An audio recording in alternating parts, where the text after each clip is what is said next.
3 অক্টোবৰৰ পৰা 12 অক্টোবৰলৈ আৰম্ভ হ'ব নৱৰাত্ৰি।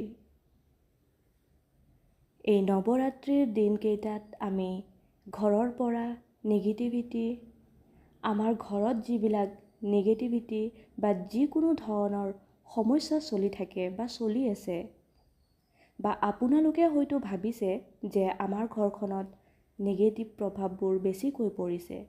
আগতেতো এই ধৰণৰ হোৱা নাছিলে বা এনেকুৱা হোৱা নাছিল, বা এই ধৰণৰ বিভিন্ন সমস্যা বা মানুহবোৰৰ মনবোৰো সলনি হ'ব ধৰিছে।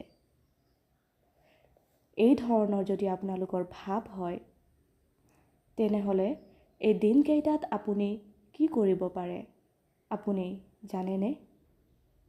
ভালদৰে শুনিব। কেইটুকুৰামান কৰ্পূৰ ল'ব, যিটো নেচাৰেল কৰ্পূৰ হয়। কেইটামান লং ল'ব,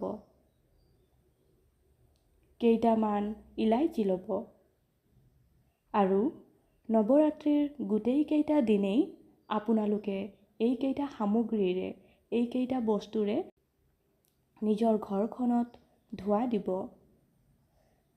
ঘৰৰ ভিতৰৰ অৰ্থাৎ চাৰিওপিনে চুকে কোণে সকলো ফালে এইকেইটা বস্তু বা এইকেইটা সামগ্ৰীৰে আপুনি ধূনা দিব।